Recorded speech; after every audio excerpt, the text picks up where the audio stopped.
de la vue de l'odorat. Et même, j'ai voulu insister sur un autre aspect des choses, à savoir, quand on regarde quelqu'un, on va regarder la forme de son nez et la forme de ses yeux. Donc, il ne s'agit pas seulement des... Voilà. Donc, si quelqu'un a un odorat parfaitement développé, sa personnalité va se manifester à travers la forme du nez. Ou au contraire, une vision parfaitement développée qui va se manifester par la forme des yeux, par la puissance des yeux, par le magnétisme hypnotique des yeux, par le regard.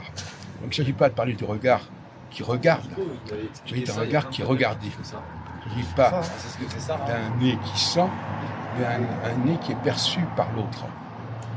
Moi je pense que l'amour, par exemple, on aime une femme à partir de ses narines, on ne veut pas qu'il y ait deux narines comme il y a deux yeux, et qu'un homme est aimé par une femme à travers ses yeux. C'est une hypothèse que je lance comme ça. Enfin, ça me paraît assez plausible, si on veut.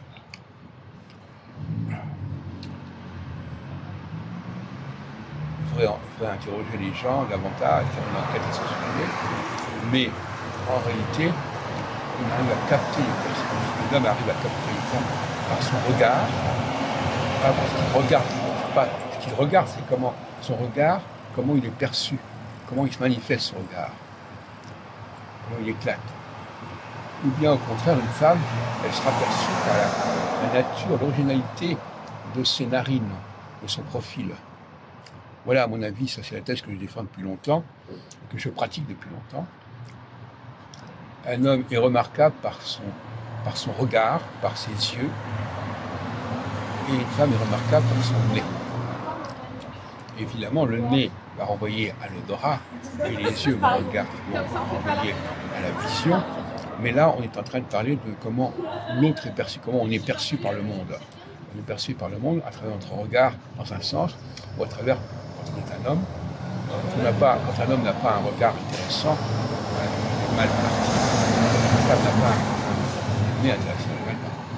Ce qui pose d'ailleurs le problème racial, si on veut, puisque les femmes noires ou asiatiques ont un type de nez qui est totalement différent du type caucasien.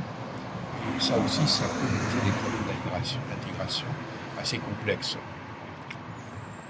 On comprend pourquoi un homme blanc ne sera pas aisément attiré par une femme typiquement avec un type typiquement négroïde, ou par une femme typiquement asiatique ou chinoise.